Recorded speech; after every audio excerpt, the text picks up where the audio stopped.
Hello, Photopills, Rafael, the bar here. Welcome to the show. Welcome to another masterclass.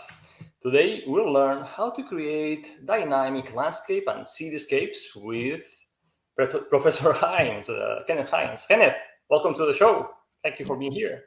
Thank you for having me. I'm excited because it's very rare that I actually get to talk about something that's not street photography. I know most people, they know me as a street photographer, but I'm originally a landscape photographer. Imagine that. I've been landscape for about 12, 13 years, even though many people may not see that often, but I'm excited to actually go about showing some of my cityscapes and landscapes. And I think for the most part, every last image here is brand new. I've never really shown any of these images, especially from some of my recent travels. So yeah, a little bit about me. Nice. I'm a ZEISS ambassador, HIDA ambassador, Saray, Google. You all may remember if you're a Lightroom user, if you utilize Lightroom before the previous update, I was the splash screen cover artist for that. So if you use Lightroom, you may have seen my image displayed on Lightroom. And if you attended Adobe Max, then you might have seen my presentation on color adjustments. So Mhm. some of the images that you see, if you have questions about my color adjustments, check out Adobe Max, and that way you can see actual tutorials of how I go through with the editing there. Nice, nice. And today, what are we gonna see? What are we gonna learn? All right, Because so I know that a lot of people is super excited for this class today. It's a different class, and you're strong in what you do. So, what are we gonna learn? I'm going to share my screen here, and we're going to open up our presentation. Mm-hmm. So this is what we're doing. Hopefully everyone can see this. Yeah, perfect. And creating dynamic landscapes and cityscapes. So I'm going to talk about, show some of the images that I know people have had questions about, where they're like, how in the world did you take that? Or how did you edit that? So I tried to make sure that I selected some of my community favorites and images that are my favorite that I wanted to sort of talk about. And then also talk about why in the world did I decide to travel as much as I did during a pandemic? That's going to be a little fun. So first things first, what gear do I utilize? I know that's always the question, so let's get that out of the way. Okay. Um, Now that you mention questions, guys, if you have questions, just leave the questions in the comments, and Sandra will be collecting us for us. So we'll be we'll be answering all your questions. So sorry for the interruption, oh, but no problem. So if you see a good question, by all means, stop me, and I definitely would love to awesome. answer it right then. So what gear do I utilize? Well, my gear has really been changing quite a bit over the last year and a half. The pandemic sort of made me take time to really think about what I was doing and what I wanted to do, what kind of gear would sort of match what I wanted to do. So I've gone through some changes, but I decided, let me sort of put everything together of what I have been using since the start of the pandemic to make it easier on life. So my cameras, I was formerly a Sony ambassador, so I'm still shooting Sony. Um, I'm loving the Sony A1. This has been my favorite camera since it's come out earlier this year. I use this camera for all of my cityscapes, all of my landscapes, like all of the images that you see behind me, even though I think only one image behind me was taken with the A1 just because it's such a newer camera. I love this because it's like my Sony A9, but on steroids. So I get the speed of the 9, I get the controls because I really love this extra mode dial on the top of the 1. And that's something that I really loved about the A9 because it just takes certain functions away from the menu to where I can adjust quickly, change from manual focus to autofocus and change my drive mode. I don't have to go in camera to in the menu system to do that like I did on the R3. So really love this camera. My second camera is the A9. And I must mention, right now at the time of this recording, I only have one A1 body, but in the coming months, I will have two because it's such a good camera, that I need to have two. Shooting prime lenses, I want to have two bodies, so that way when I'm out on location, I can just have one body for this lens, have another body with another lens. I don't have to change my lenses in the elements if I don't want to. So then I have the Alpha 9, which has, every now and then, I may say, well, let's just shoot with the 9. It's a lot of people don't like it just because it's 24 megapixels. But this image behind me, which is this one here of the vessel in New York City, that's a 24 megapixel image, but it's that's a 40 by 60 image. So you can print very large from 24 megapixels. I've had an image that Zeiss blew up for Imaging USA that was 11 feet tall, 24 megapixels. So just because it's 24 megapixels, don't think that you can't, blow up images as large as these. You really can. So large megapixels, not always necessary, but they're good to have. Let's point that out. And then finally, the Sony Alpha 7R3. Now, I no longer own this camera, but a lot of the images that I have in this presentation are actually shot with this, because this was the camera that I had throughout the pandemic, because the A1, of course, was not in existence at the time. So a lot of the images were shot with the R3. Now, the one thing that I didn't like with the R3 is that the focusing wasn't as strong as my other cameras. So typically it was assigned to manual lenses for the later part of its life that I had it.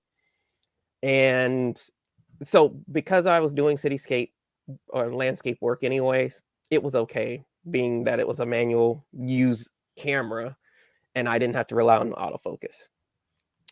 Okay, so manual lenses. ZEISS Loxia 21 2.8. This is, you'll probably see that a lot of the images in this I've shot with this lens. It's such a compact lens, like here's what the lens looks like. Look at how compact this is. It's such a compact lens. And I can just toss this in my bag and keep it moving. It's not a lot of weight. It's a very light lens. And it's one of my most used lenses for my cityscape landscape work. Next is the Loxia 35 f2. I use this probably in as much as I do the 21. 21 still gets a little edge, but these two, you can always rest assured I'm going to have these in my bag for a lot of what I'm doing. And then the Loxia 50 f2. These are just such compact lenses that they're easy to travel with, especially they're light. That was one thing that got me to going from Sony A mount to E mount many years ago, is because I wanted the lighter weight for my back. And having that lighter gear, especially when you're hiking, that's very, very important. Very important. So here's some examples of what I capture with those lenses, with the 21, the 35, and the 50. Now, this first image was taken recently in Hawaii. This middle image was taken, I was in California at the time. This was the start of my big road trip during the pandemic. And the one time where I had a little mishap. So this image was actually supposed to be taken with a 21. I didn't know that. I don't know how I sort of didn't realize that I was shooting with the wrong lens, but the 35 worked, so I didn't complain about it. And then the last one is with the 50, and this was taken back in, this was actually just last month, I believe, in Pennsylvania. So I did sort of like a little fall mini road trip up in upstate New York and Pennsylvania. And so that gives you some ideas of what I use those lenses for. So then the autofocusing side, I have the Vario Tessar Sony Zeiss f4 16-35. Now, a lot of people have asked, why this lens and not the Sony G Master? For one, I'm a Zeiss ambassador. That's first and foremost. But even before then, I still chose this lens because if you're doing cityscapes and landscapes, it doesn't matter if you have a slow lens. I'm not really benefiting off the fast aperture. So that wasn't much of a concern. Plus, the f4 is a much lighter lens. Again, weight is more important to me.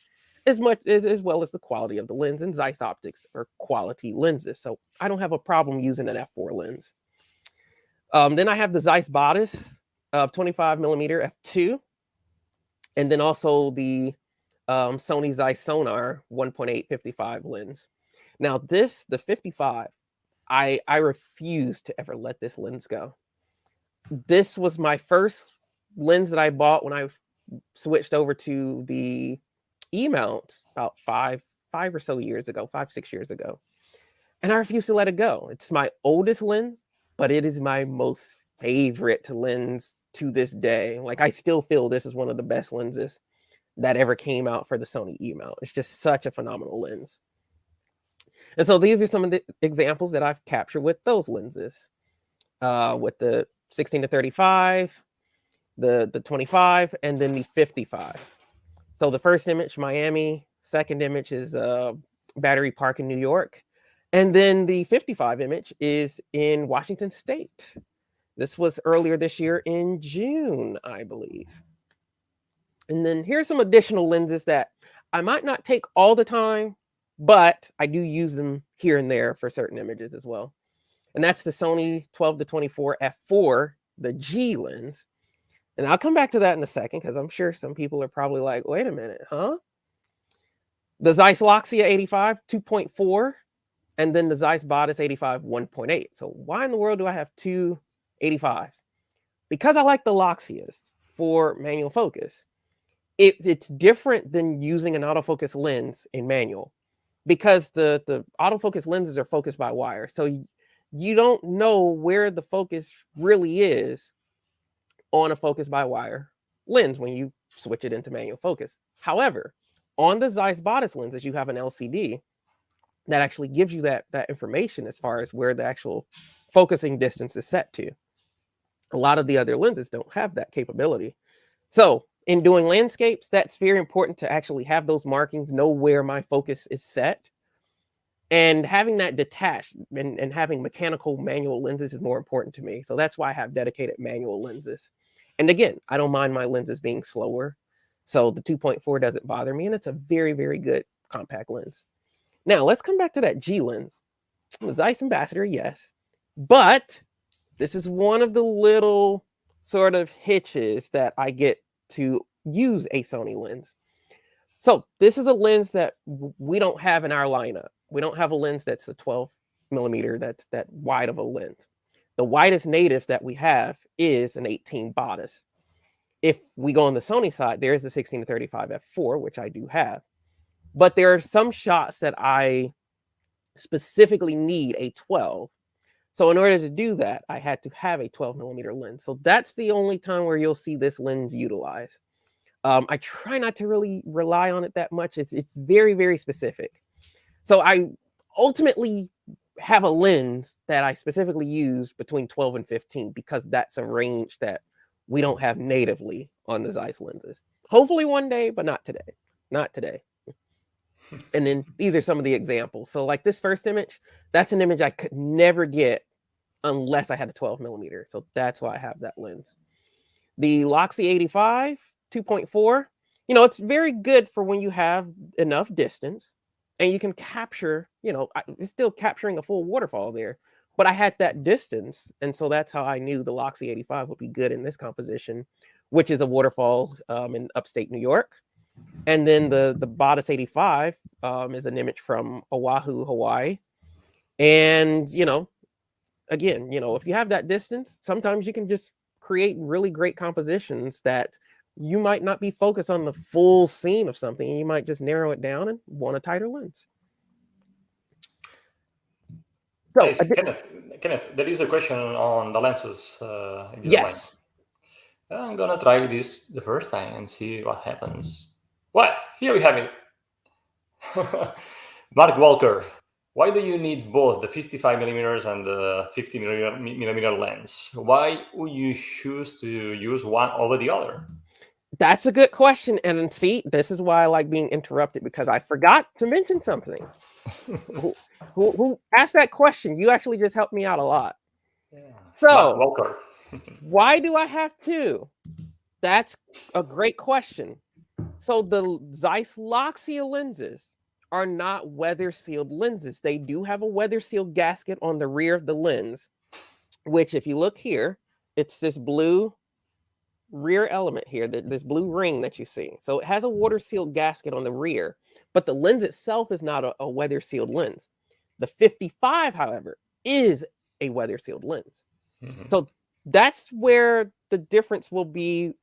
My primary lenses are the Loxias.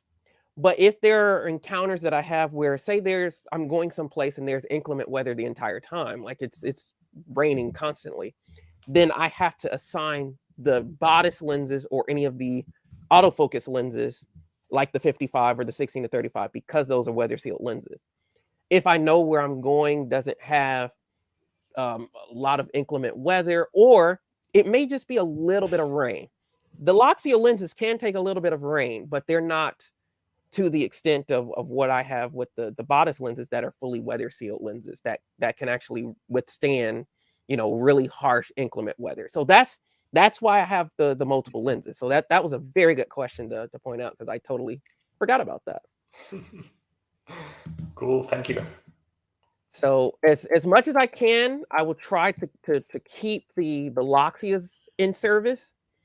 But if weather doesn't allow me to do so, then I'll assign the autofocus lenses, which are all the weather sealed lenses.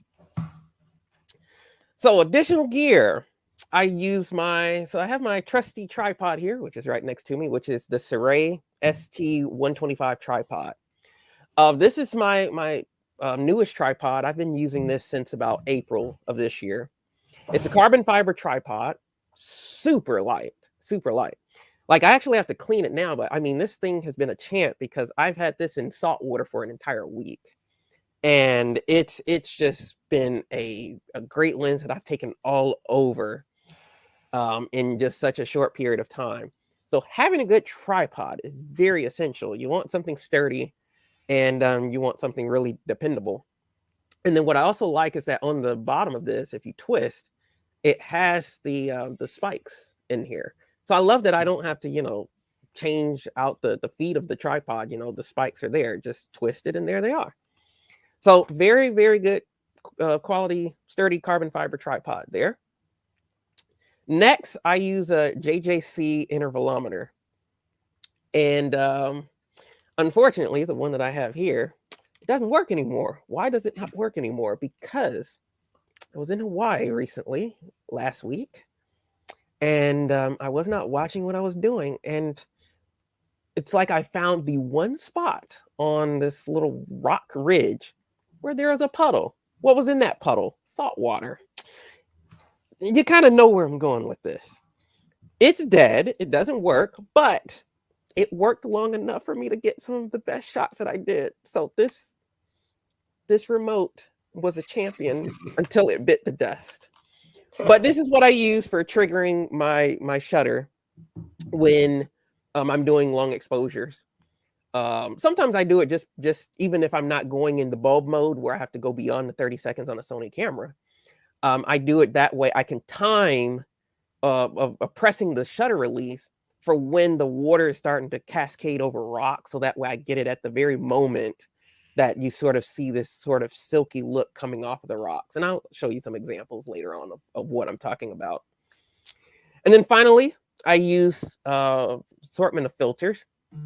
Right now, I'm actually using the Haida magnetic filters. I have a circular polarizer, a 6-stop ND, and a 10-stop ND. And before, I was using breakthrough filters, which I really did enjoy quite a bit. But Haida actually sent me these filters, and I'm usually a very strict person on what I use for certain equipment. And so I love the breakthrough filters tremendously. But I wanted to see, okay, let's see how these Haida filters are, because for me, I have strict requirements for filters. Well, when I use the system, the ones that I had before were just the screw on. Some people ask, why is it that I don't use the square filters? That's because I have to have a bracket system and all this. It's more equipment that I don't really want to have.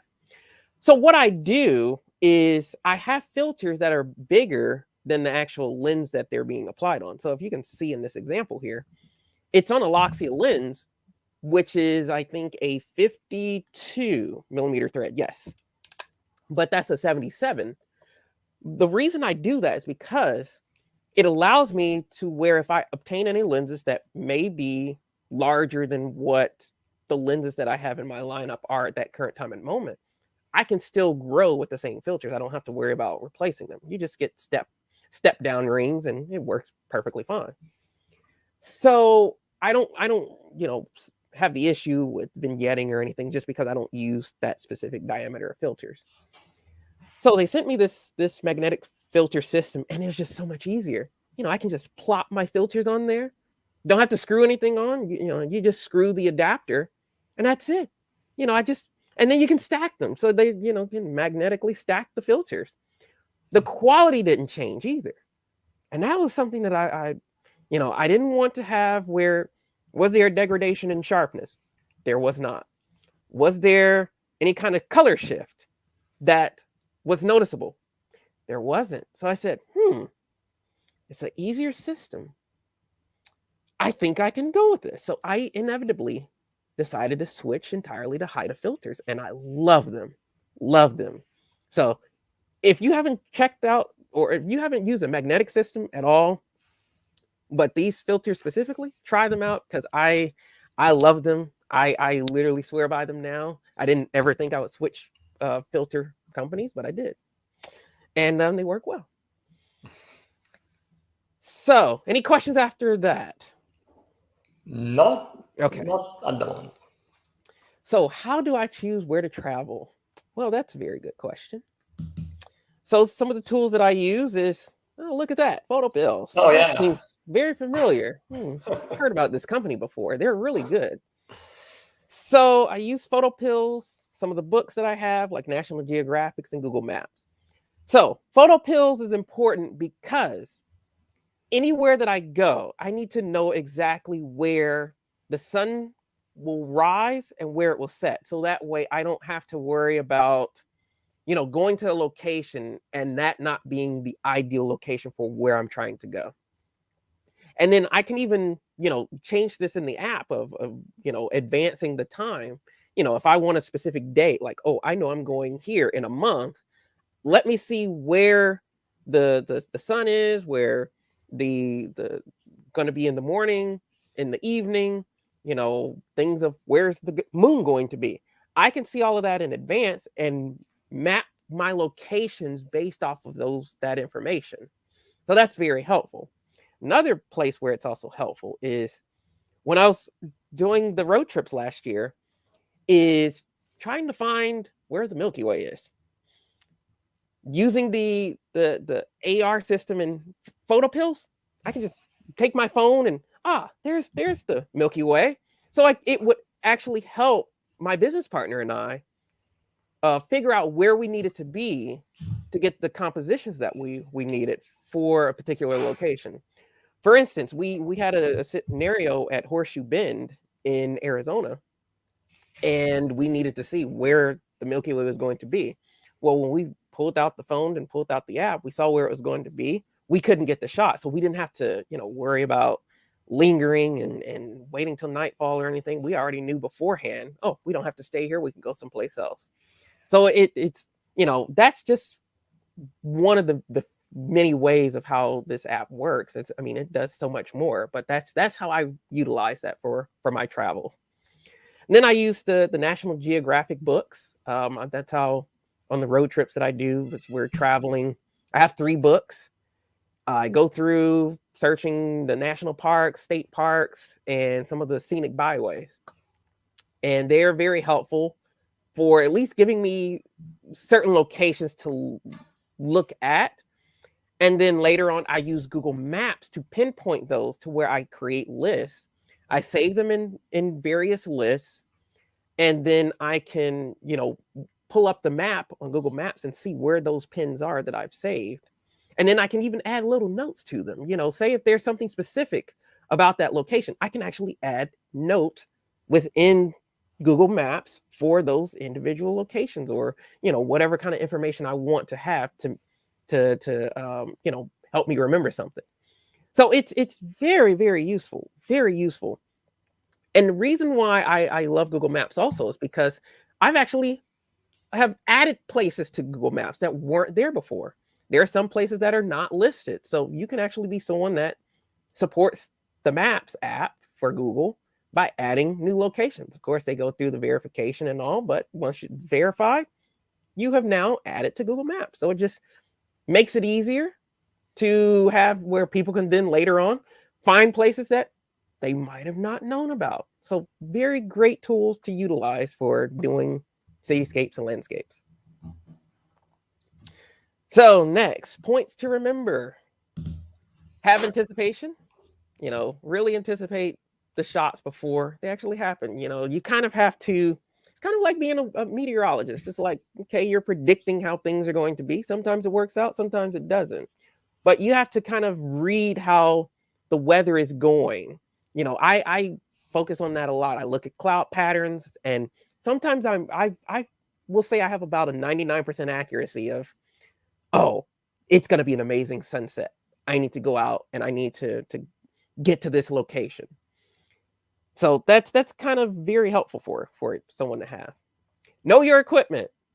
You don't want to be out fondling with settings. You want to know what you need, know what kind of setup you have to have. That's very important. Know your gear. Visualize the image before you capture it.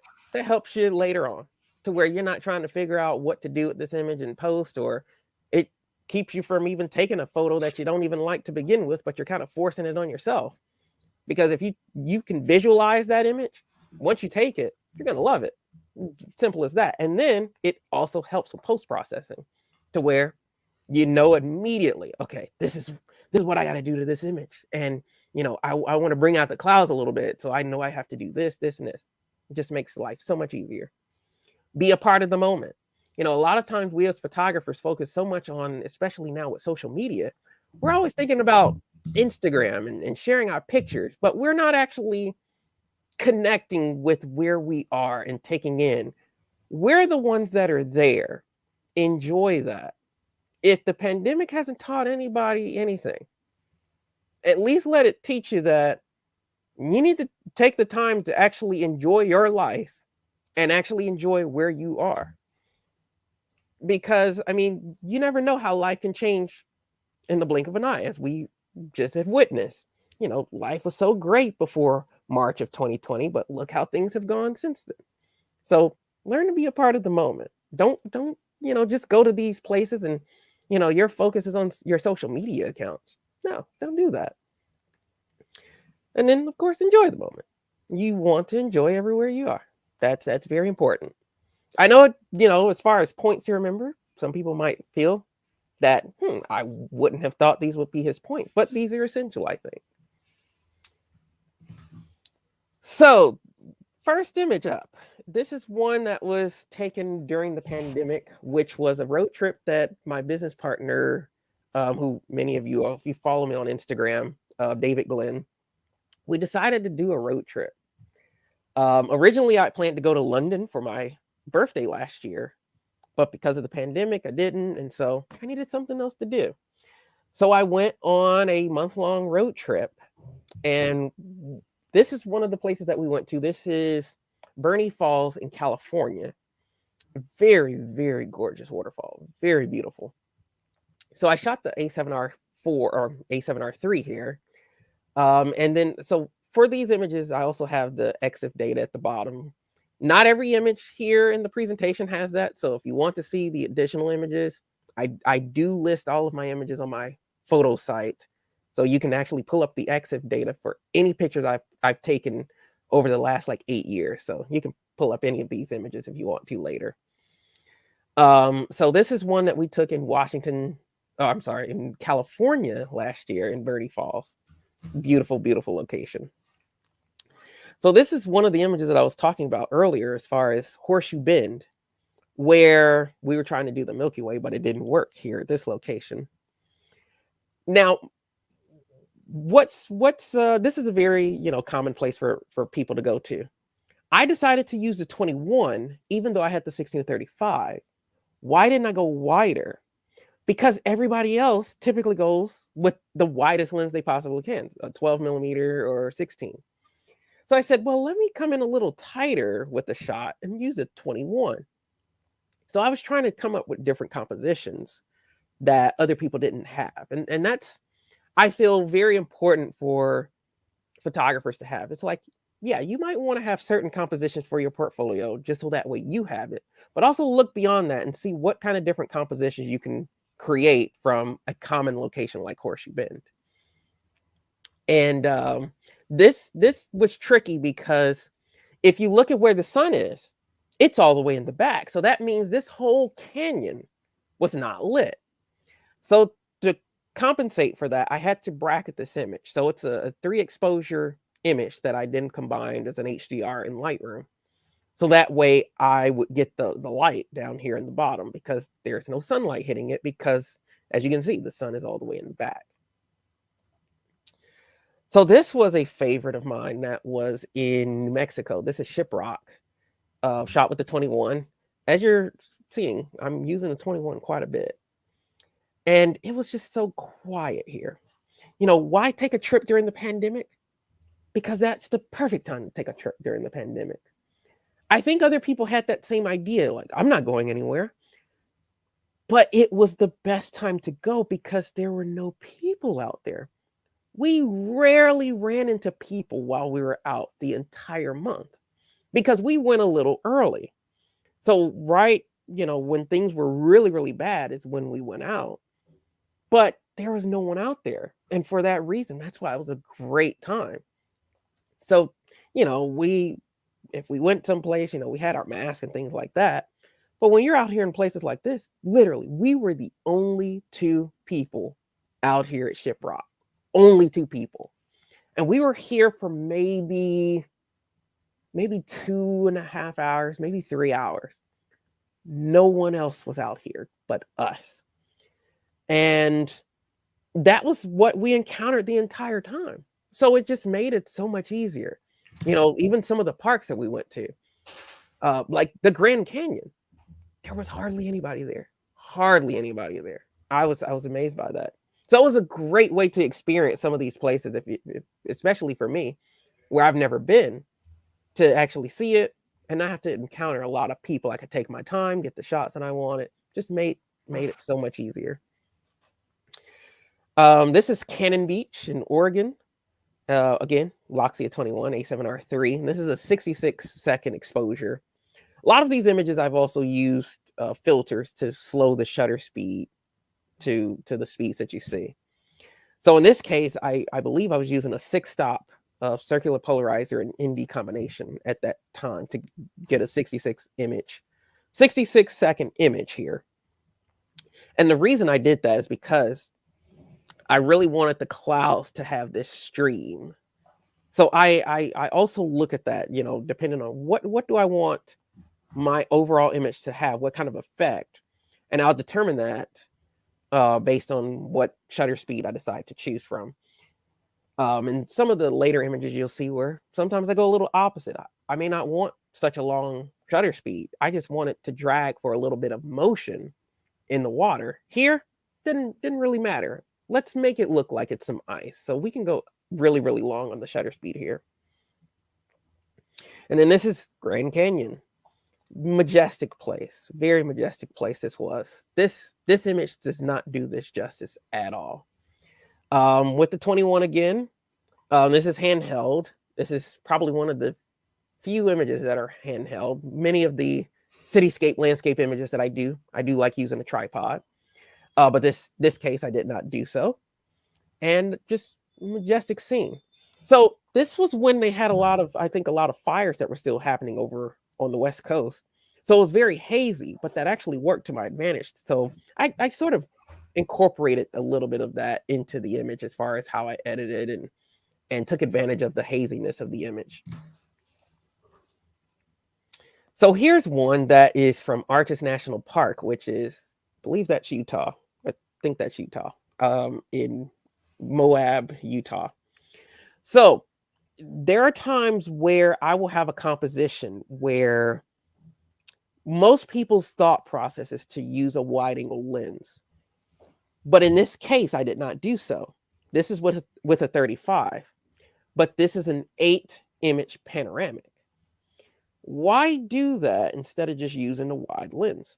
Well, there were things at the bottom of the frame that I didn't really want in the shot. And with the wider lens, I would have had that in the image and would have had to crop it. So it would have ultimately been the same sort of composition. But then I'm reducing that image, that original 42 megapixel image, into something smaller. So why do that? I could just do a panoramic instead. So I took 8 handheld shots. This is not with a tripod, 8 handheld shots, and did a panoramic of this section of Arches National Park. And then just had the Lightroom combine them in there and went about my edits. It just makes it so much simpler.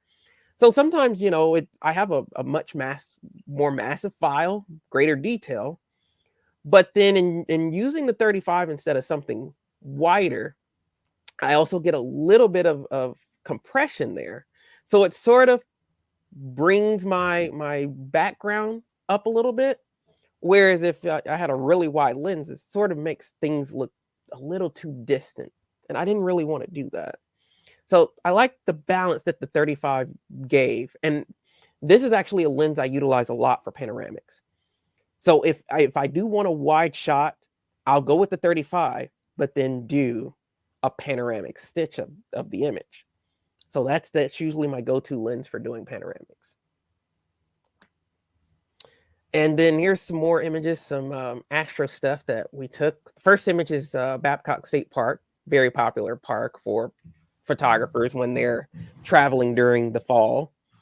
We were actually surprised to actually see the stars and everything out there. It was very surprising by that. Second is Shiprock again, just later in the evening. And then thirdly is the same location, but I turned around so that way I could capture that. So same location in New Mexico at Shiprock, but just turned around. Any questions? We have 3 questions. Okay, I'll take one. Yeah. Here we are. John Henry Maurice, Shiprock, do you use a guide? No, we did not use a guide for that. We just drove to, so we were in my business partner's SUV, and it was a spot that he knew about, and so no, none of the trips that we've done, we've ever had a guide. We always go on our own, and we already mapped out the locations of where we want to go. And if it's public access to these places, yeah, we won't have a guide. But if it's something specific where that's the only way you can see something, then yeah, that's something that we would consider at that point. But for Shiprock specifically, yeah, we went on our own. Okay, thank you. And then we have 2 questions relative to the gear. One is from Robin Fisher. What do you use on top of the tripod? A ball head? What type of ball head?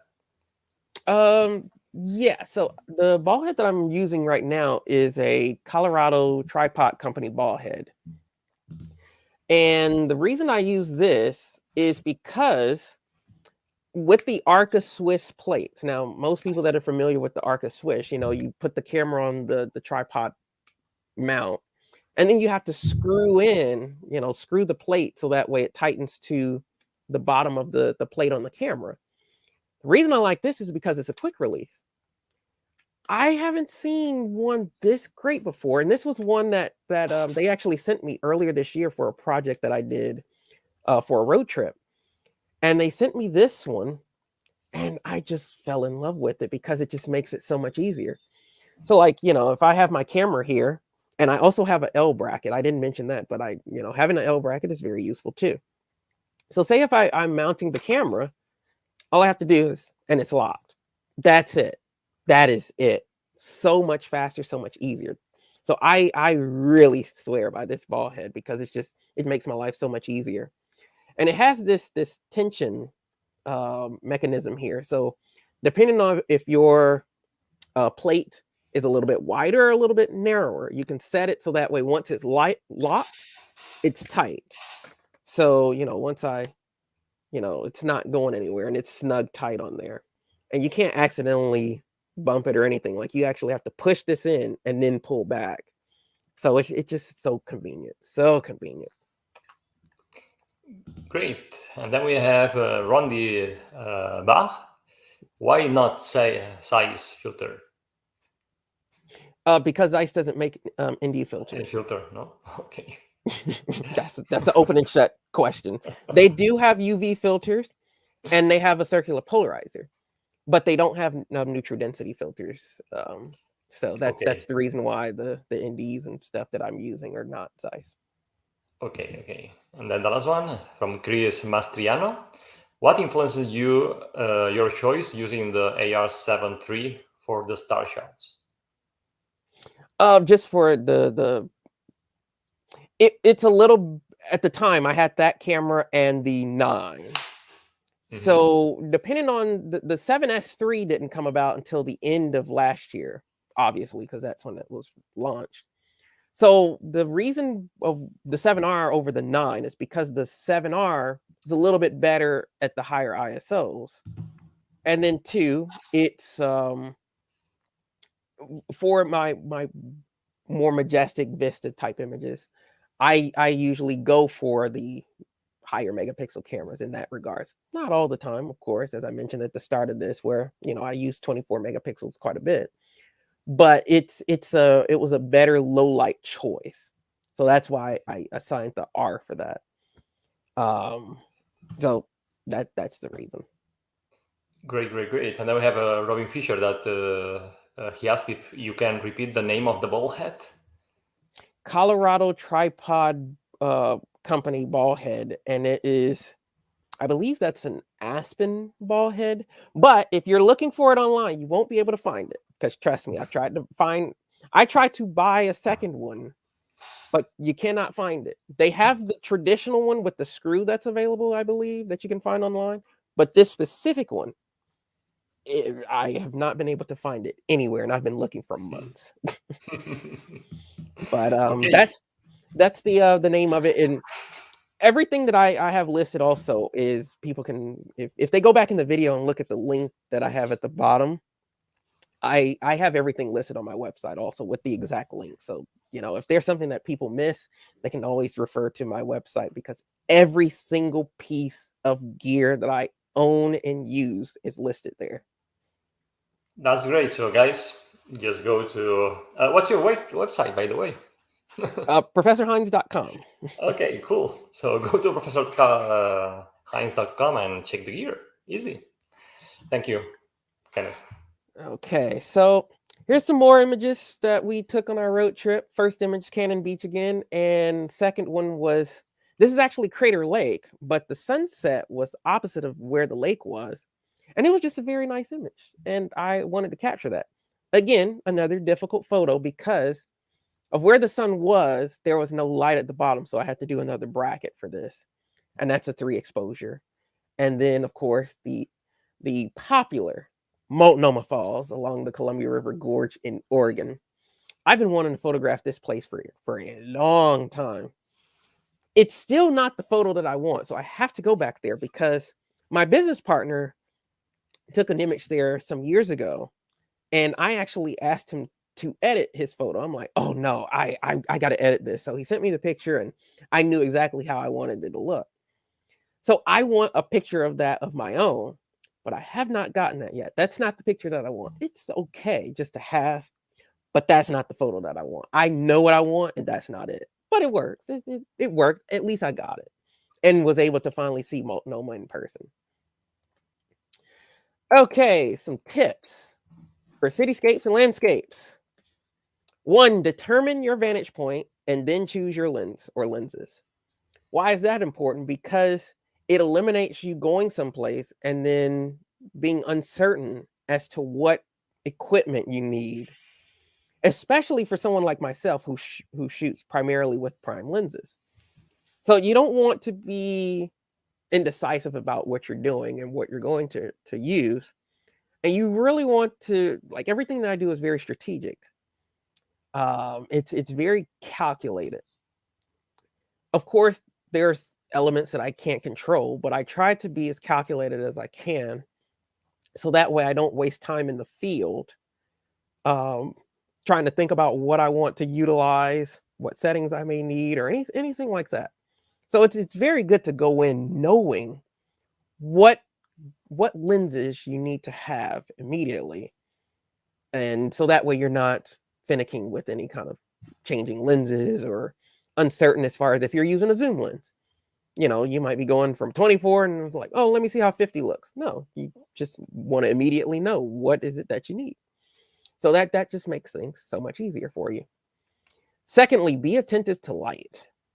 Now, this is more specific to people who may be just starting in cityscapes and landscapes, and they may be someone that may be a portrait photographer or a wedding photographer on a general basis, and you might be someone that utilizes artificial lighting a lot. So you're controlling that. But learning how to follow light naturally, you sort of have to practice with. Because, I mean, as I've shown a few scenarios where the light is not lighting the actual subject that I want. How do I avoid that? Okay, well, I have to actually bracket this image because I need to get that light in this one specific area. And you have to really know where the light is moving, where it's shifting to. That's why I utilize Photopills, so that way I can actually track and see where's the light going to be falling, you know, for a sunset or something. That's very important because the light changes so quickly, and it can be a drastic difference that if you take one image right now and then take that same image 10 minutes later, the images will look drastically different because the light is so different. So really being attentive to the light and knowing how to capture that is going to be probably your biggest asset ever, biggest one that you could possibly have. Always clean your gear. I've had a lot of students. The reason I have this is because I've taught a lot of students over the years. And they'll send me pictures to review. And even when I've done portfolio reviews, I don't care how good of a photographer someone is. The image could be the most amazing photo you've ever taken. But if I see dust particles in that image, I would give it ultimate F, regardless of how the image looks. I would give an ultimate F for that. And the reason being is because, so for instance, why am I so strict about that? Look at the pictures behind me. They're very massive. These are 40 by 60 and 20 by 60 images behind me. So anything of this magnitude is going to be very noticeable, as opposed to when people look at images on their phone or on a computer screen that's a lot smaller. So certain details you're not going to see as visibly as if you're viewing something in a much larger scenario. In the case like these pictures behind me. As someone who sells and licenses their art, having the most pristine quality possible is very important to me. And for people who are, you know, really trying to make photography a business, or they do this for a living, or whatever it may be, having that sort of a care for attention of detail to their artwork is very crucial.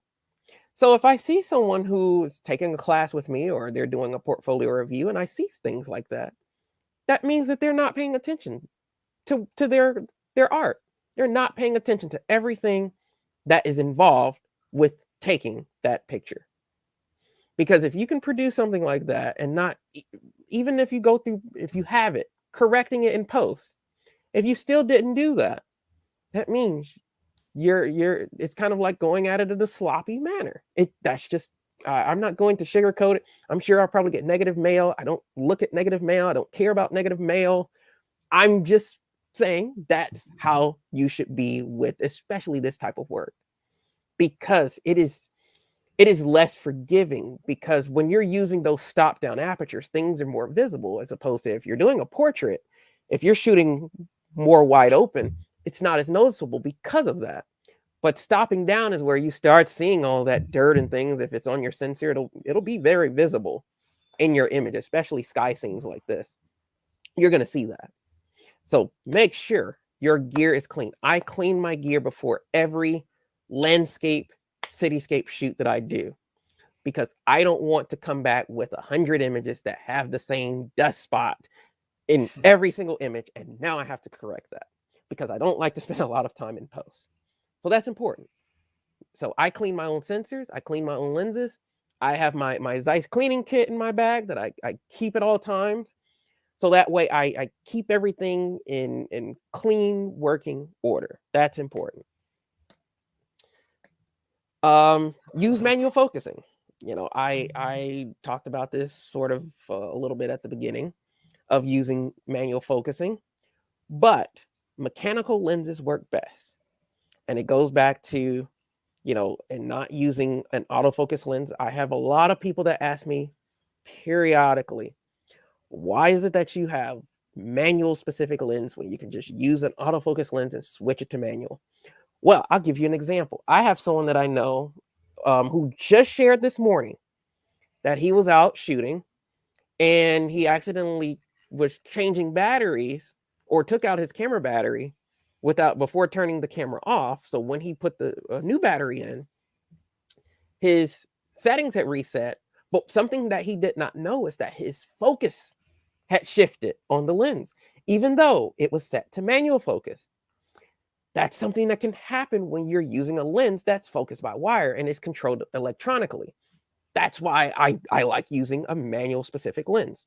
I won't ever have that issue happen, never in life.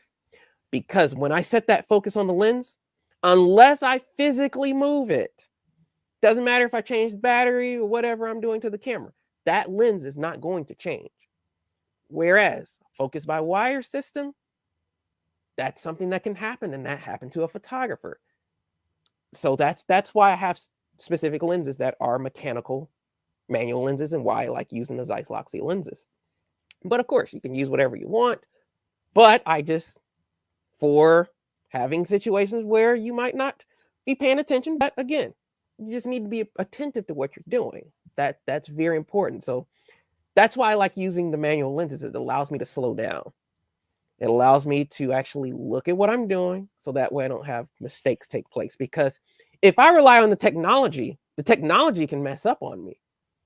And if I'm not double checking that, I will come back with having ruined images. So that's very critical. Because say if you're going someplace and that's the only time you'll get to go to that location. You want to make sure you have the best image possible. You don't want to come away having out of focus images, do you? So that's why I use the gear that I do, and that's why I use manual specific lenses. Any questions so far? We have a few. Okay. Okay. Let's see. Here we have Chris Martiano. How do you prevent dust getting on the sensor while changing lenses in the field? I need to compose my words for that one because this is actually a funny story on top of that. So as I mentioned, I use the Sony A1. Now that camera has where before you change a lens, if you turn the camera off, the shutter will actually block the sensor. I actually don't like it. So I actually have mine disabled. So when I change lenses, my sensor is actually exposed. Now, here's the funny story to that. So my business partner, Dave, he is the most cautious person I've ever seen in changing a lens. Sometimes I can eat a whole bag of chips before he's finished switching his lenses on his camera. That's how cautious he is. The funny bit to it is that he always has stuff on his sensor. And I'm just like, how on earth does that still happen to you? Whereas me, on the other hand, now I'm careful. I take care of my gear. But sometimes I just, oh, let me change this lens. Let me go ahead and put this lens on. He's like, don't do it that way. What? But I never have dust on my sensor. He can't ever understand why that is. I don't either. Because he's so much more cautious than I am. but yet he always has more on his sensor than I did. So I don't really know. I really don't. That was to say I don't know. Like I said, all of that to basically say I really have no idea. Like on the one, reason I tried it with the shutter block or the sensor block with the shutter coming down, and I actually still had stuff on my sensor.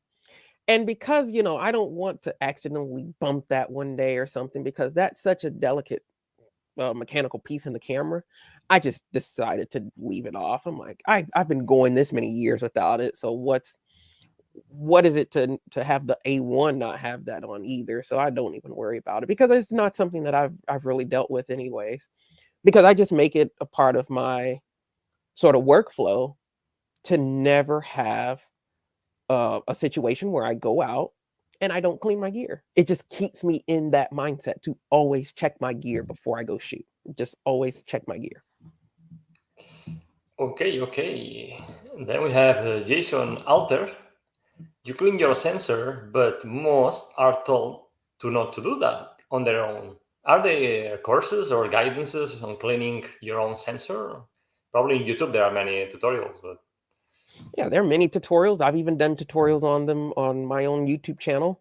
I've been cleaning my own sensor for, I think, like seven or so years, even back when I had the Sony A mount with the translucent mirrors.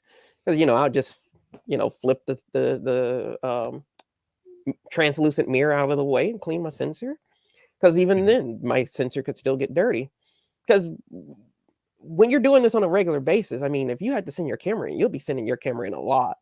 But that's why I'm adding a second A1, so it will minimize even further my having to switch lenses while I'm out in the field. I can just keep a lens attached.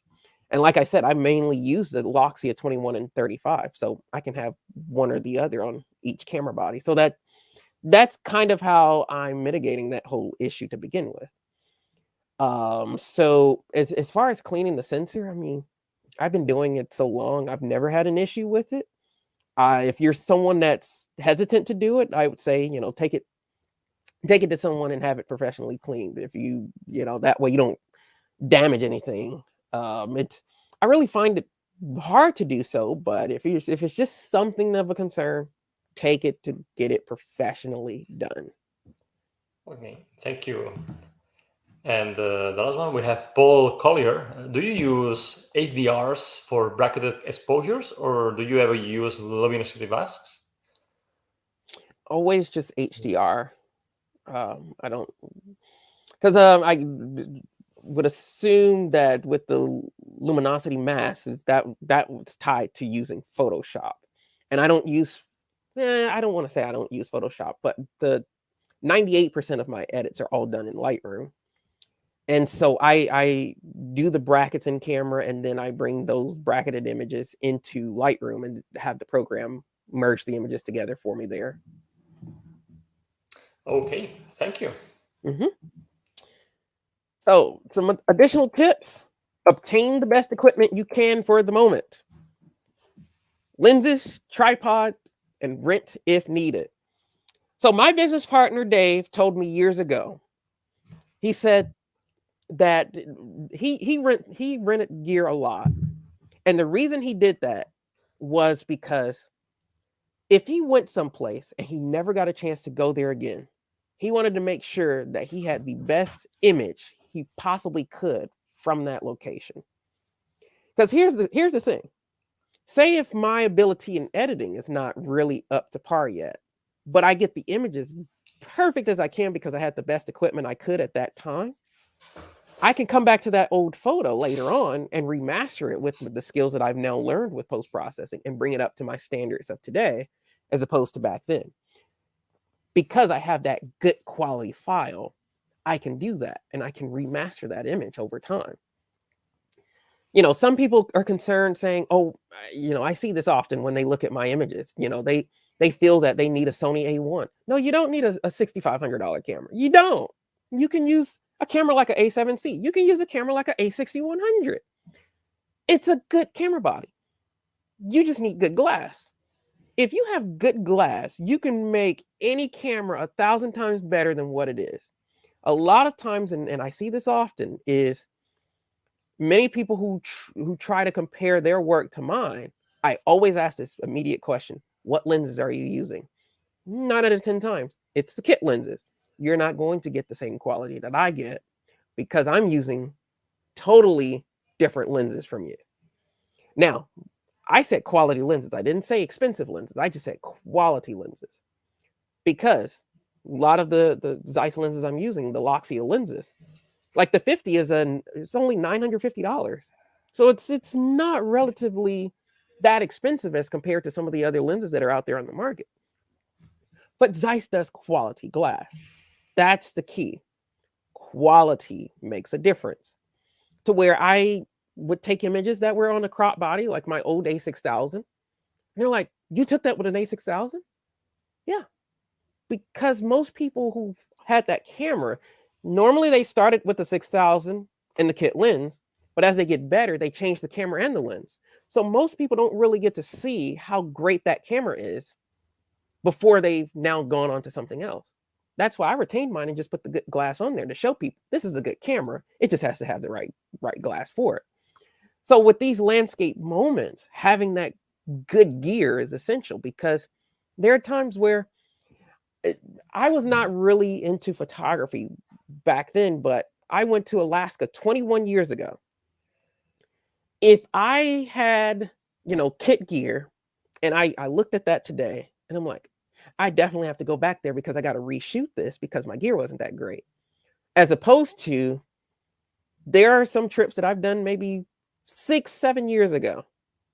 But because I shot it with good gear, I can go back and remaster it with new techniques that I've learned in post-processing to bring it up to the standards of my images today. To where if I post an image taken this year as opposed to 7 years ago, you can't tell the difference. That's what I strive to have. So if you have to rent the gear, rent the gear. It's a much affordable way of doing it. And if you are hesitant about damaging the gear, they have where you can get the protection added to it as well. So don't feel like you can't have the best that you can. You can rent it. Very simple, very easy. So just make sure you have the best gear that you can. So that way, later on, you have what you need. Now some of these are going to be a little funny, but I'm telling you, it's important. It's important because I have experienced some of this stuff. And it's like, I get to come back and tell you about it. Have proper clothing. It's probably not something you would expect in a photography presentation, but trust me, it's very important. And especially shoes. So thank God a lot of you, like my community was not this big several years ago. I hate to admit to this story, but I feel the better that you know, the better chances you have of not replicating some of the mistakes that I've made over the years. So I had some shoes, and you can actually find this video on my YouTube channel if you dig deep enough. Went hiking. Now, to be fair, my business partner will say I didn't have adequate shoes. Yes, I did. I had some hiking shoes. They were hiking shoes. To this day, I still stand behind that. They were hiking shoes. But here's the issue. The shoes didn't make the hike because by the time we were coming back, we noticed there are some pieces missing. I looked down at my feet. My shoes were disintegrating, literally. So by the end of the trail, we still hadn't gotten to the end yet. So the top part of the shoes, where your shoelaces actually, are holding together. Yeah, that was still tied to my foot. But it was just to hold on the piece that is tied to the shoestrings. The rest of the shoe was gone. I literally was hiking in my socks. So by midway through this hike, I was in a plastic bag on one foot. By the time before we got back to the car, I was in 2 plastic bags on both feet with these 2 pieces just still, like my shoestrings are still tied. Like they're perfectly tied. But the rest of the shoes weren't there. So having quality shoes is essential. Now, that never happened again, but to be fair, I had proper shoes. They just fell apart. I thought they were. However, people want to look at that. So having proper clothes is very important. You know, my friend and I, we have, you know, we have hiking shoes, we have waterproof shoes, we have water shoes. So like when I was just in Hawaii, I had my water shoes for moments where I need to get in the water.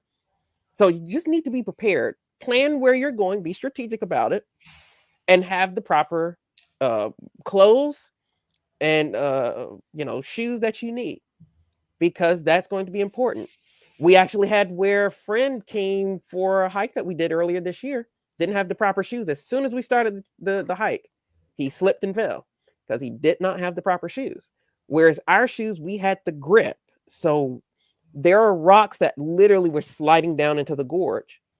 And you want to have, even when having good grip, you could still slip. You know, if you're in situations where you have ice or snow or anything like that, get you some yak traps for your shoes, so that way you can, you know, plug into that ice and still hike along.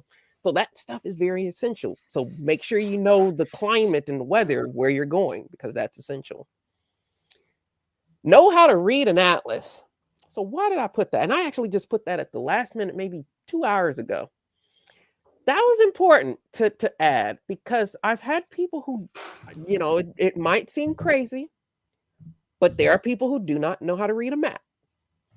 There are going to be times where you're not going to have cell service. You're not going to be able to have a GPS system talking to you.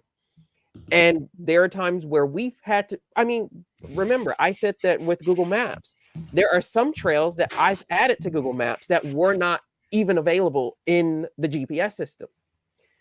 So you have to know how to read an atlas. You have to know how to read a paper map if you're trying to find a lot of these locations, because some of them, that's the only way you're going to find them. You're not going to find them via GPS because they're not in a GPS system. So you need to know how to understand and read a map, read a paper map atlas. That's very, very important. So any questions up until that point? We have, yeah, we always have questions. Okay, let me see. Oh gosh, at 2 o'clock. Okay, I need to speed it up. Yeah. One question and you move forward. Kingsley Gorgeous Popono, do you use the same workflow for landscape and seascapes? I like seascapes. What was the question again? Do you use the same workflow, photography workflow, for landscapes and seascapes?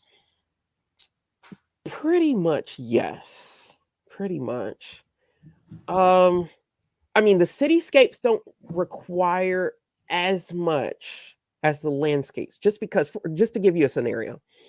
So with the trip that I did to Hawaii, you know, I'm having to put in the aspect of being on a location that is probably not paved.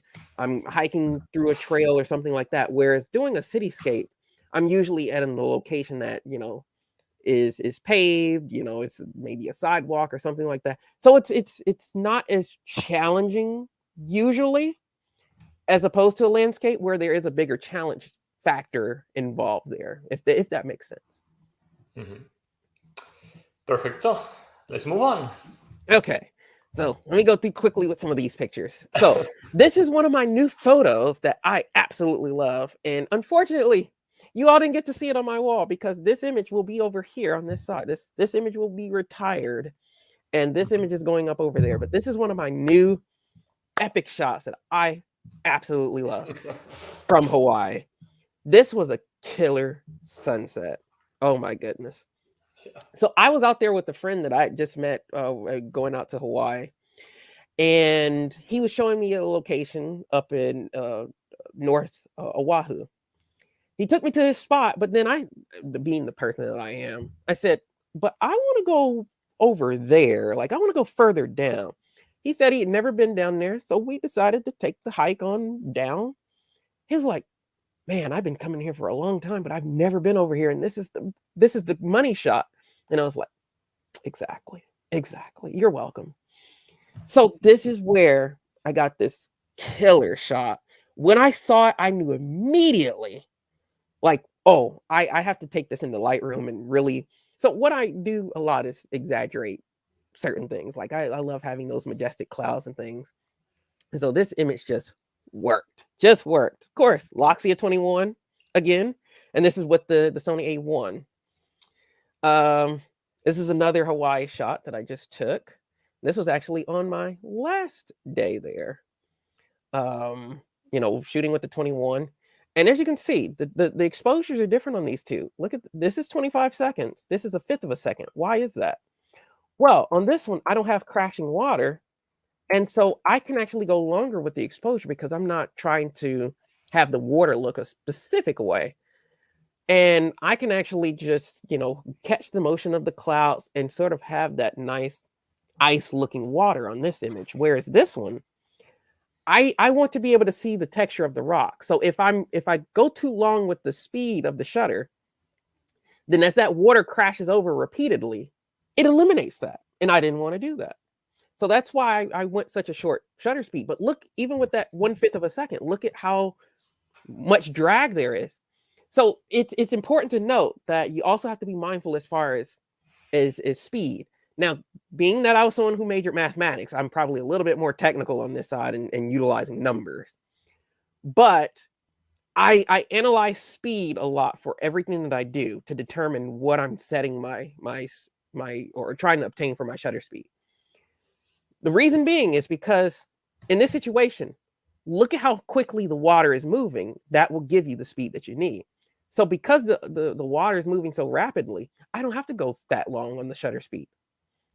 If I just doing a fifth of a second, it dragged it enough to where I get sort of that nice little drag in the motion, but then I can still see the texture of the rock underneath the water because it's not so much of the water passing in that short time frame for that exposure. Makes sense, doesn't it? Oh, this situation here, this is a fall image. Babcock State Falls, and with the Loxia 21. Again, I said I shoot this lens a lot. Another one of my pandemic endeavors, which I really love. This was a shot that I've never seen anyone take here. I was the only photographer shooting. But then where people get the iconic shot, people saw where I was, and then others started coming. But by this time, I had already gotten my shot. But that's what I like to do. Find compositions that other people aren't taking because it makes mine more unique. And it's also the same image that I have over here. I just realized that. So this is another from the pandemic trip. This is, where is this? This is Sparks Lake, Oregon. I had to think about that. So this is a scenario. I know a lot of people ask sometimes, where do I focus in situations like this? Well, in this case, I actually focus more out to the mountains. Now, the further out that I set my focus, I then am having where the foreground rocks will be a little bit out of focus just because of that drastic difference in the distance. So sometimes, depending on the composition of what I want, I might focus midway through. So that way you get the foreground in focus and the background will be pretty much in focus, the entire image pretty much in focus. So depending on what the image is, you know, I might change and I might not care about the rocks, but other times I might. So it just depends. Just depends. One of my favorite shots, an iconic shot of the New York skyline, shot with the 21, ISO 640. Now this is with the tripod, and something that in the event that someone notices, I don't always shoot super low ISOs. I don't have to do that. These cameras are built to go higher in ISOs, and if you're using good glass, you actually can get away with going higher. A lot of people don't really realize that. The lens that you use will determine how far you can go with your ISO because it will take advantage of that sensor's capability because it has that resolving power. So that way you can have cleaner images at higher ISOs. So just a little note to that. That's why if you notice some of the images are a little bit higher, even if I'm using a tripod, that's why it doesn't really matter. It's an indoor cityscape image at the new Summit building.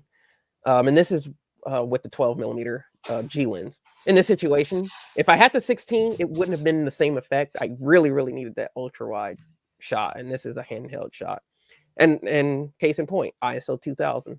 Have no problem shooting at that high of an ISO. No problems at all. It's a super clean, crisp image. Using quality glass makes a difference. Here's another G lens 12 to 24 shot at 15. And one of the rare instances, I'm all the way at the bottom of ISO 50. One of my favorite shots of Battery Park in New York City. So this is a handheld 21 millimeter shot where there are times where I look for elements that are very different. I mean, this is a shot that people take often, but I saw this reflection and I knew immediately, oh yeah, we need to get that. It's something different. I look for things, you know, I look for reflections, I look for things that are around to add into the image that gives you a different perspective of a scene that you may see on a continuous basis. A lot of people photograph this, but I wanted something different, and so that's different. So this is a waterfall in Tennessee. Very difficult to get to, but very worth it. And one of the images that I have right behind me. So, funny story with this. I saw this waterfall, knew exactly the composition I wanted, and it was very difficult to hike down. Like you're hiking down, it's literally a cable trail, and it's kind of steep as well to get down there. So when we got down here, my friend Dave, you know, he was with me. I took two shots.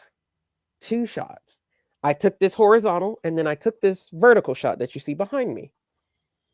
And he looked and I said, okay, I'm ready to go. He's like, you're done? And I was like, yeah. It was almost, you know, it was going to get dark soon. And I saw the scene. I analyzed the scene. I knew the compositions I wanted. And I said, I got the shots that I wanted. I always take vertical and I always take horizontal. Vertical is for posting on social media because it looks better when displayed, like on Instagram, because it shows bigger than the horizontal images.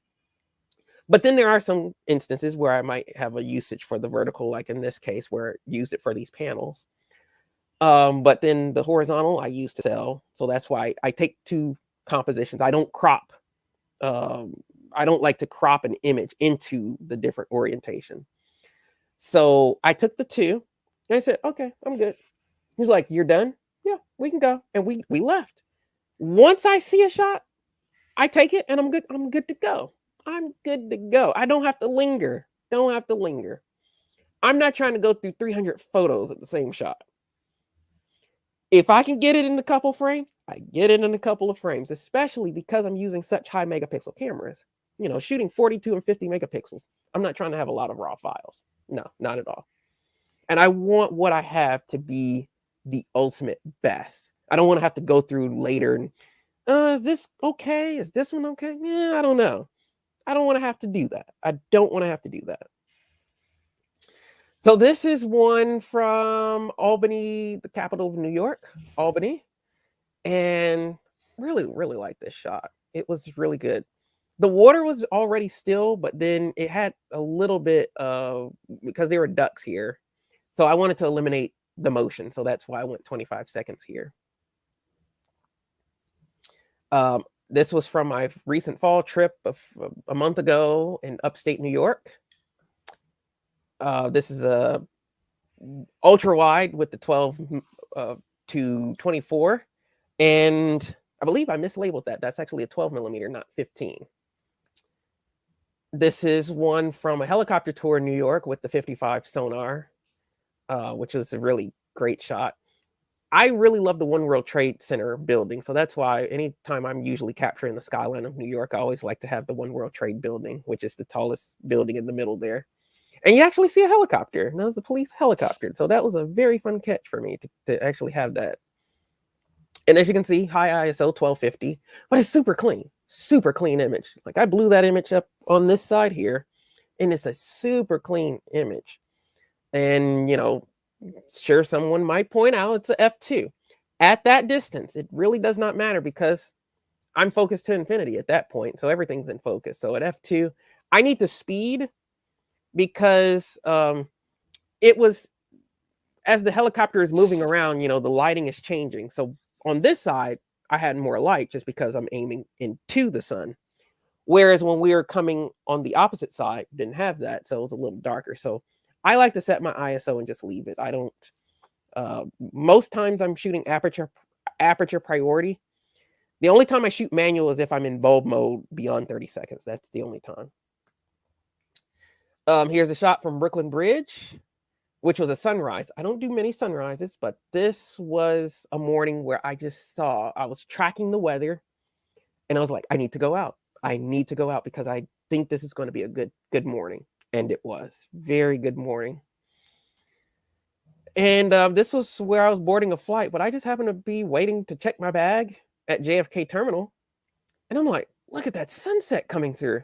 So I said, I want sort of a silhouette, but I don't want the people to be completely in darkness. Like I want you to be able to see like certain colors or certain shirts and textures. But I wanted, sort of the sunset to be the focus of the image. And I just thought it was a really cool image while I'm standing there in line. I'm not doing anything. So I'm just looking around, and I happened to see that and took a picture. And then this is another situation where I shot with the 35 and then did a panoramic. So this is a 7-image panoramic stitched together in Lightroom. And then this is a situation where same location, same time. Well, not same time, obviously, but they were just minutes apart. Where on the left, you see earlier, the sky was super red. And I had the 85 on the 9. And then I had the 1 paired with the 21. So as the sun went down, look at how drastically different the scene changed. So it's like, I love sitting in a location to have those different scenes because, again, being attentive to the light. That's very essential.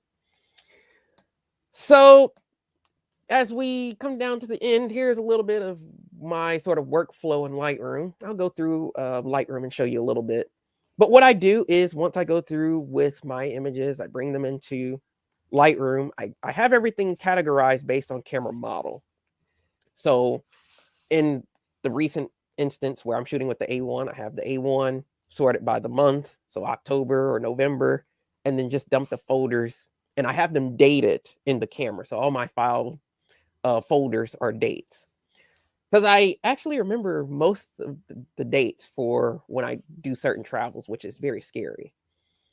And so when I go into Lightroom, I go through and just pick the images that I want to sort of be my primary set that I edit. Now, I do come back and edit others as I generally will know, oh yeah, there are some other images that may have just been duplicates or something. And I still want to use this other frame just because there may be something very subtly different from this frame to another. And so this just shows you like what sort of my process is in utilizing Adobe Lightroom and Adobe Photoshop. And I use Adobe Lightroom Classic. If you're someone that may have watched my Adobe Max presentation, I was using Adobe Lightroom, the cloud-based version. I use Classic because I have so many images. I have over 100,000 images in my catalog. And then there are certain functions that Classic does that you don't have in the cloud-based version, and vice versa. But I do use both versions, but I'm more so a Classic user as opposed to a regular Lightroom user.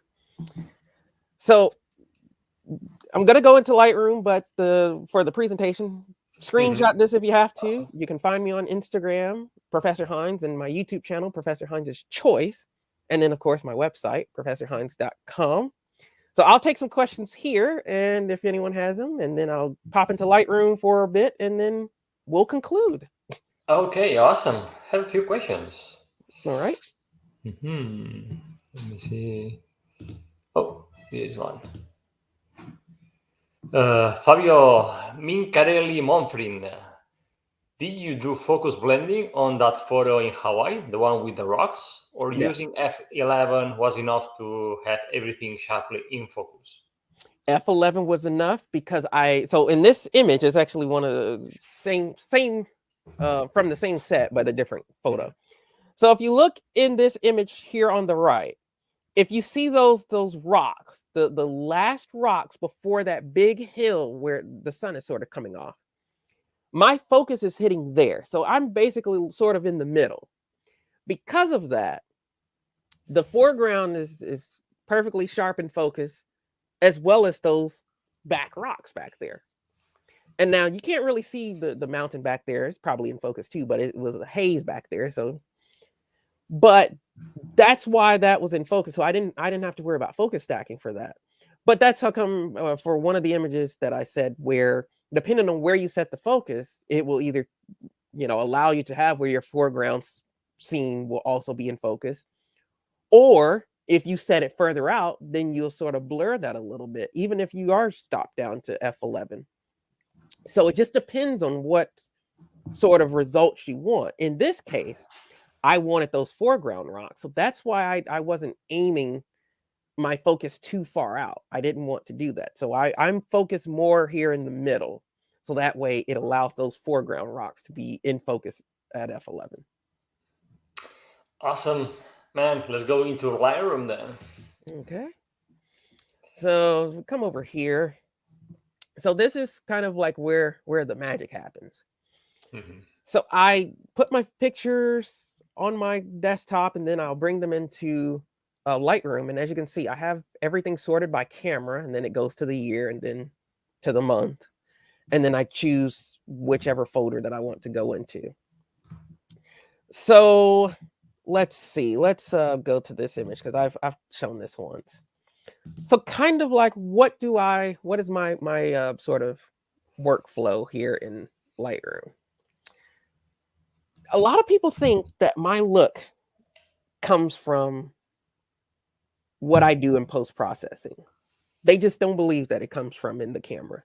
Now, of course, this is not straight out of the camera. Like if you saw the JPEG, it's actually more close to what the edit is, because the raw files, it's resetting all of the settings that you applied in camera. So it's going to be a little bit darker, and you're not going to have certain features in the raw image when you view it this way here in Lightroom. But I try to get as close to what I want in the camera, so that way when I do the post-processing, I have everything that I need. And in just doing, I'm only going to show you just basic functions. If you want to see the extended version, I will have a version of this later on my YouTube channel. But just for the sake of time, I'm just going to show you a very, very basic situation of how I go through editing and get my signature look. So for here, my profile, I always start with Adobe Standard. I'm just going to show you with exposure and adjusting shadows, black levels, that sort of thing, and what that will drastically do to my images, and why when people view them, they feel that there's sort of a very unique look in terms of how my colors are and then the level of contrast.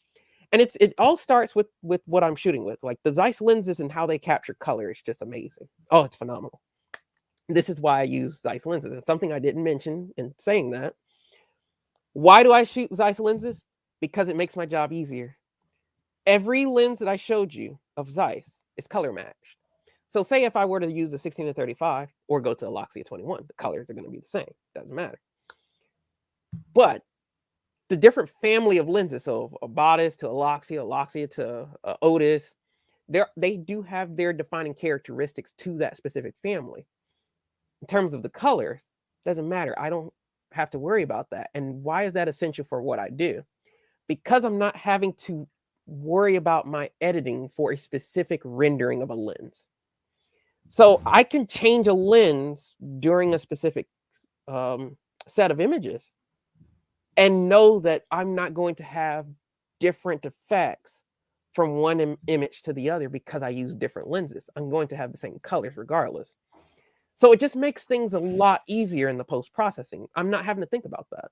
I can just think about the photos themselves. So, but just looking at this raw image, you don't see my sort of signature look. You kind of see it materializing, but it's not quite there. How do we get it there? Well, one thing is, let's start off using this new masking tool here in Lightroom. So I'm going to come in, select my masking. I'm going to do select sky. And I hope this doesn't crash on me because I did just update this and it crashed in my last session. Let's hope it doesn't do that today. So it now has done the select sky. And what I want to do is exaggerate those clouds. That's all I want to do. That's all I want to do. So how I do that is bring up my clarity. And then we're going to drop the black. And see, I haven't done anything yet. I'm just adding clarity and dropping blacks. I haven't done any color adjustments. Like, I'm not going to do any color adjustments. I just want you to see what just manipulating the contrast levels and shadows and white levels, what that does to my images. And what I have to start with on the image itself. It just makes life so much easier. So that's just with the sky there. So next, I want to highlight these buildings. So I'm going to do a new mask. We're going to create new. We're going to do select subject. So one thing with select subject, it doesn't just work on people. It works on, inanimate objects, whatever the program sees. But it's not always 100% perfect, and I'll show you how to correct that. So here we have the skyline was selected, but it didn't include all the buildings. How do we fix that? I'll just add to the mask, and I'll add a brush. So because I'm adding to that same layer, all of my adjustments will still apply the same way in adding this new mask. So we'll just add this area here, and there we go. So once I've done that, all I do is bring up my shadow level, bring down the black a bit, add a little clarity in there, and see how we're getting that definition there in the buildings. And then if I want to, I could bring up the exposure a bit if I wanted to. Maybe drop those black levels again. That looks good. So then we want to do another mask. And what I want to do is I now want to edit the water and the rocks. So I might do a select sky again. And watch why I did that. Because I already done it once, but I'm going to show you why I'm doing it a second time. So with select sky, I'm going to select the invert. And that selects everything but the sky. But then we also have these buildings in here, which we don't want again. So I'll do the subtract mask, which acts as an eraser. And I'll come in here. It doesn't have to be neat. And we'll just remove the area we don't want to be in our adjustments. So once we've done that, I'll bring up the shadows here. Maybe bring in the white level. Bring in the exposure. Bring down the black level. Bring in a little clarity. Boom. That's it. I haven't done anything yet. I have not done anything yet, but just some minor adjustments to my shadows, my black level, shadows, whites, clarity. That's all I've done. Let's look at the before and after of that. Look at that. I still have not done color adjustments. I have not touched the tone curve. I've not done color grading. I've not done any of that. That is how I get my look. That is it. I just make it more, it's a perception. It's sort of like an optical illusion. I just give my edges in my images a more definition. So that way, when you see the colors, it makes those stand out more because the contrast level to that color, it just gives your eye something to target. That's all it is. That is all it is. There's some photographers that's like, why is he telling all this? He's telling all his secrets. It's not a secret. It is not a secret. I don't care how much I teach this to anybody. No one will ever take a photo like you. No one will ever see things the same way. I can give someone my exact camera, lens, give them the exact tools that I use. They will never have a photo like mine. Now, I have seen photographers where they might go to some of the same locations. They might have bought some of my presets and might want to use some of my presets. And their image might look very close to mine. Or it might even be better than mine. I don't care. I want it to be better than mine. Because what that does, if I see that, I look at it and I'm like, something I hadn't thought about before. I need to go back out someplace and let's try to re-up on this. That's how I continue to make myself better and better. So if people aren't doing the work that I do and doing better than I am, then I will never get better. So that's why I teach everything, because I want people to utilize these tools. to really add more to what they're doing. You know, there's so much to Lightroom that people don't utilize. And I'm like, you can bring so much more out of your images.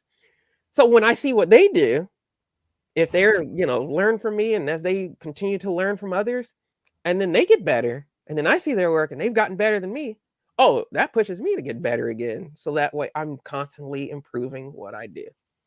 So there's that. Hopefully everybody enjoyed this. I know this was long. I'm long-winded. I told you this. I can be long-winded, but it's so much information, and I just want to make sure that I share as much as I can in a short period of time. It's been awesome, man. Thank you for the presentation. I certainly appreciate it. Was delighted to do this. I'm glad that you invited me for this. Little old me. Yeah. And you share the whole workflow, and from the idea to the planning to the gear to the settings and a bit of editing. It's just great. We have a few questions, by the way, if you don't mind. No, go for it. Answering them. First, we have Sharon Beaton from Tennessee, and she's interested in the name of the waterfall in Tennessee. It's her home state. That is from Fall Creek Falls State Park. Okay. There are several waterfalls within that park. That specific one is Cane Creek Falls. Mm-hmm. Now there's actually two within that same set, but you didn't see it in my photo because it's sort of to the side, but it's taller, but it's thinner. That one is called the Bridal Veil Falls. So there's sort of an overlook where you can see the waterfalls, but you're actually back behind it. And I'll actually go back to that photo. Mm-hmm. So let's pull that up there. So if you look here, there's actually an overlook that's right there. So you're actually in between the two waterfalls. So the other waterfall is to the left here. Mm-hmm. This is the main falls. But the only way to see them, you have to hike down. The hike down is very interesting. It's very interesting. But it's not as bad as it might look when you're looking at it from the top. But it's beautiful once you get down there. It's actually easier going back up. And being that I'm much taller, it's actually easier because then I can actually stretch far enough to where from going from one rock to the other, it's a little bit easier for me. But yeah, this is within Fall Creek Falls State Park. This is not the more popular waterfall, just because there's one where people sort of have an overlook and you're looking kind of straight to the waterfall. That's usually where everybody goes, but this one is a little bit like it because it's a challenge to kind of get to is why, you know, it's I would say it's a little bit lesser known. Definitely. And by the way, you've been talking about that you sell pictures, you sell also education products online, besides other stuff. You have a YouTube channel. Do you take people out there shoot in a private workshop, in workshops too? For things like this, I have not.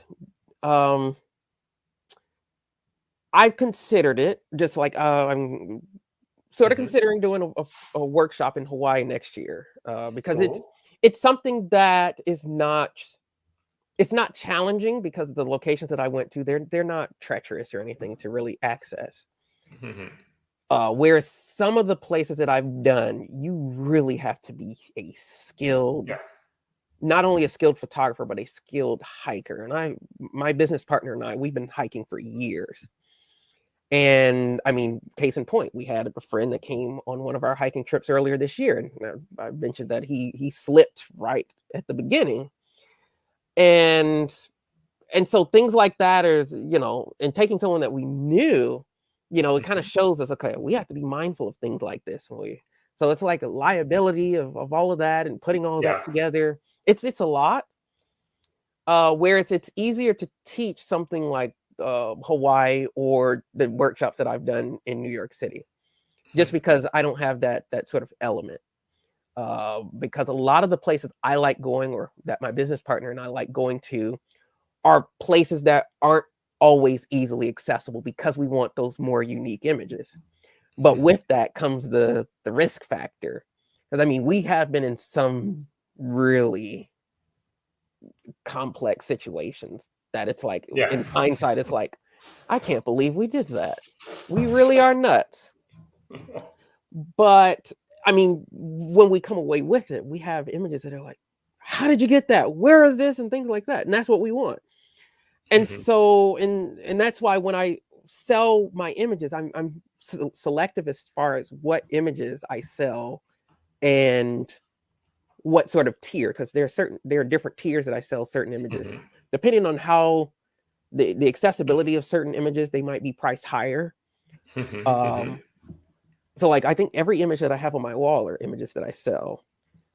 Where like this image back behind me right now of the vessel, that's an image no one can ever take again because that place is now closed. Or an image like this one over here where, you know, it's an image that most people hadn't taken. And, you know, it's hard to replicate something like that. Or the images from the helicopters, you know, those are very specific images that not everybody is going to obtain. And so that's how I sort of map out my cityscapes and landscapes. I want something that when you see it, you hadn't seen that composition before, or it's something that's so creative of a iconic location that it makes people think harder as far as when they go, as far as what kind of composition they come away with. Have you considered to go into the NFT world, or are you already in NFTs, or so popular nowadays? I have no knowledge about it. I have not had time to look into it. I mean, I'm always open to new stuff because I'm always open-minded, but no one has ever said, oh, let me tell you about this and what it can do and all that. And like, I'm always willing to listen, but I personally haven't had the time to sit down and look into that, and as far as what it is and what it does or anything like that. I see in the chat a few questions on people are just, they want to learn more about editing images with you. Where do they can go to learn from you more editing and maybe get your presets? So in being, I do a lot of work with the Lightroom team.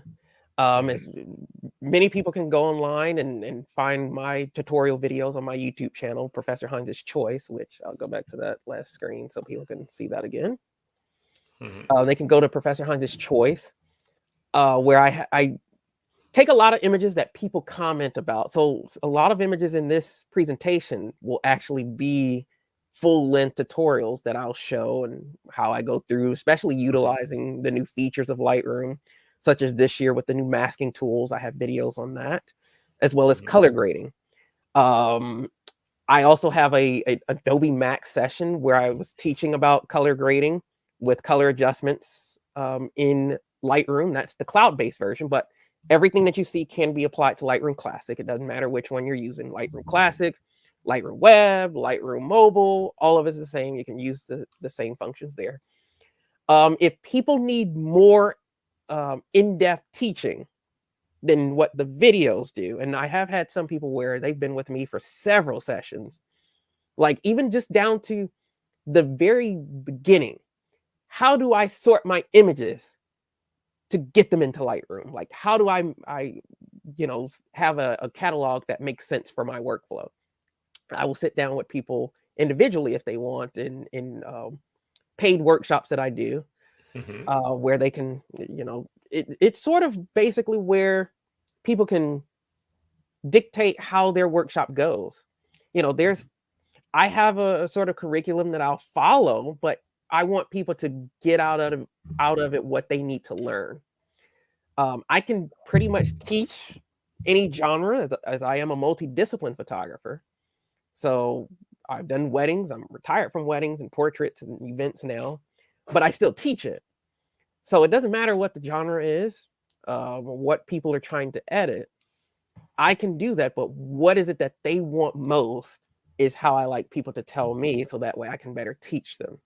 Because I do know there are people who are on different levels as far as utilizing Lightroom, as there's so many features and it just gets better and better each year. You know, last year we had color grading introduced. This year we have the new masking tools.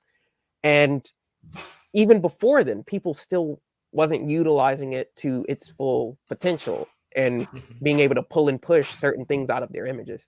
So if people want that individual time, they can do that. And it's not listed on my website right now because I'm revamping that for 2022. But they will be back as far as the one-on-one Lightroom sessions, where I'm strictly teaching Lightroom.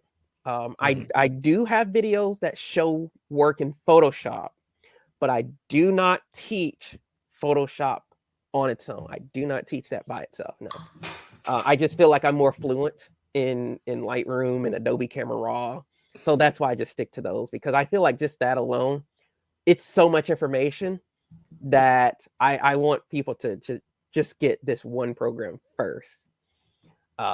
So yeah, there's many ways, and then too, if you utilize Lightroom, there's interactive tutorials in the cloud-based version. So if you're on your phone, even if you're on your desktop, if you go into the Lightroom app, there's a Discover and Learn tab that you can actually visit my profile and see interactive sort of tutorials of my images. And I might try to pull that up really quickly and show how that does in Lightroom. So if you're someone that uses one or the other, you can still choose to do that, or you can have them both. You can sync them together, and that's how I utilize them. But you'll see there's this Learn tab where you can actually choose these interactive tutorials. And then there's also a Discover tab where you can actually share your own images with the Lightroom community. If you have an edit that you want to share, you can actually do that from the mobile app on your phone or here on the desktop. And so my profile here, you can see my various images when they populate of images. These are my Discover feed, and these are my interactive tutorials. So if you click on them, you'll actually be able to start an interactive tutorial and walk through how I go through all of my edits. And it tells you, like, what am I doing? I have typed all of this information in so that way people can understand how I go about editing these photos. Oh, it's so cool.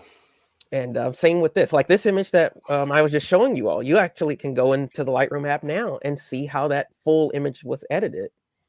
And by hitting the play, it'll go through interactively of all of these adjustments, so that way you can see what was done and follow along. That's super interesting. So cool, man. Thank you for sharing. So there's many ways people can learn Lightroom, but definitely if you send me an email if you're wanting to take a one-on-one and learn more beyond all of the free material that I have online, that's something I definitely welcome. What's your email address? Or I'm just telling people that go to Instagram and chat with you on Instagram. What's the easiest? They can either do Instagram or my website, professorhines.com. My email is the same, professorhines@hotmail.com.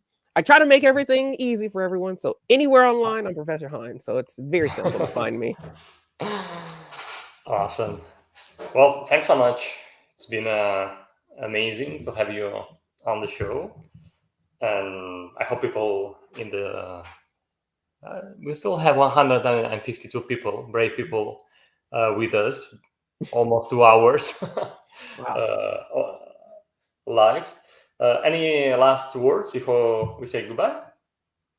I don't know. I just would say... piece of advice, like, hey, to inspire people or something? I would just tell people to continue shooting. I've had where there are people who have been discouraged by people who... may say comments to them, talking about their work. And I mean, as far as where I am in my career now, I still have people that will say negative comments. I don't care about negative comments. I really don't. I'm here, they're not. And it's about what you love most. If you like what you're doing, then you're doing the right thing. If you're just doing it to please others, or you're doing it just for the gram or anything other than yourself, it's not worth doing. But you need to love what you do, and if you love what you do, you're doing the right thing, and no one else's comments and opinions matter. And I feel a lot of photographers, especially in this day and age with social media, they sort of allow social media to consume them. And even when they're out in the elements, they allow social media to control what they do and what they don't do. Whereas I can go on a trip. If I didn't have to touch my phone, I would be perfectly fine with that. And that's how some people should apply. And I think it's easier for me because my career started before social media. So my professional career was 13 years ago, but I've been doing photography for 21 years. And I started in an age where I didn't have that. So I had to be outside. I had to enjoy the moment. Photography for me started for memories, and it still does today. I just happen to share those memories with the community. That's how I position it. It's never about, yes, I work with all these companies. They want me to share pictures taken with their products. Yeah, we get it. But the thing of the companies that I'm with is that I'm very adamant about, I don't push gear that to where I seem like I'm an advertisement. And that's not what I do. I'm someone who enjoys the art of photography. But these are the tools that I've been using for years. I'm fortunate enough to have these companies that I've been using for years represent me. This is how I get what I do. I mean, I don't ever encourage anyone to utilize the same gear that I have. Know what you're doing. It might not require you using Zeiss Lenses or a Sony camera. Who knows? You need to use what's best for you. A lot of people focus on settings. I get asked constantly about settings. I'm sure I'll probably get a lot of hate mail for this too. Don't care.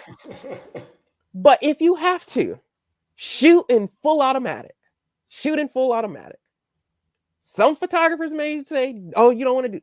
If you don't really understand settings and you're asking about settings, shoot in automatic, because then you'll get an idea for what the camera is deciding. Oh, this is what we feel is best for this particular scene. So that way you have something to kind of practice and study and say, oh, okay, now I have a mental visual of what this scene was and what the camera did. So when I go and I'm in a similar situation, I can dial this in myself. And the same goes to, people think I'm crazy for using manual lenses. But I always flip the question back, because I don't care what other people are using, but for some reason others care what you use. I don't know why that is. I always ask the question, anyone who says something about me using manual lenses, I flip it back and say, okay, what settings do you use on your camera? 9 out of 10 times they shoot manual. Okay, so you're using manual settings with an autofocus lens. Isn't that the same situation? People don't think of that way. If you're like all manual, why are your lenses not manual? That would make sense. If you say full manual, that's full manual. Not using manual settings in an autofocus lens. So what's to say that me using aperture priority and manual lenses isn't the same thing? So people have to sometimes think about that. So people might try to make you feel small with their own ignorance, but don't feed into that. I've never fed into that. If anything, I use it for an advantage. There's a photographer that told me 12 years ago that I would never make it as a photographer because I'm not creative. Look at where I am today. I was upset about that, but I didn't let it consume me. I use it as positive energy, and look at where I am. I love what I do. I don't care if anyone else doesn't. I'm fortunate that I have companies that also love my work. There are some companies that might not, that I've never heard from. Who cares? I don't do this for that reason. I do it because I just love the art and I love teaching. So those are my final words. I hope people value the art of photography and what it is and enjoy it. Create beautiful art and continue to share. That's the thing that we don't have a lot in this world, and especially with this being here with Thanksgiving, be willing to give. And of what you learn, of things that you've learned in this presentation, as you take this back and you take things that I've said to help you, and then you start getting better, turn around and do the same thing. It should never end with you. It should always be an ongoing train to where you're teaching others as well. And so that's what I've always lived by, and I hope others do the same and continue to let the art continue so that way others continue to prosper and people just continue to create beautiful art. Definitely beautiful, beautiful words, man. Thank you for saying those words. Sharing is key, and we are truly believers in sharing everything we know. Do not keep secrets, because we all need to evolve and we learn, from each other all the time. So definitely. And I don't feel like there's any secrets to what I do. I mean, I will hold someone's hand and say, okay, this is what I'm using, or because I mean, we're going to see things differently, and that's the beauty of it. I'm like, we're there to learn from one another. I'm still learning. I never feel like I'm to a point to where I stop learning. There are people who, as I'm getting older, there are people that are coming that are younger. And so I'm learning from them different things and trying new things. And so I'm always remastering and refining myself. So people feel that at a certain point, they can't learn anything from others, and they're the God of all gods, and that they know everything. I never try to present myself that way. I just try to provide as much useful material as I can. In 2 hours, for some people, this is probably a lot to really digest.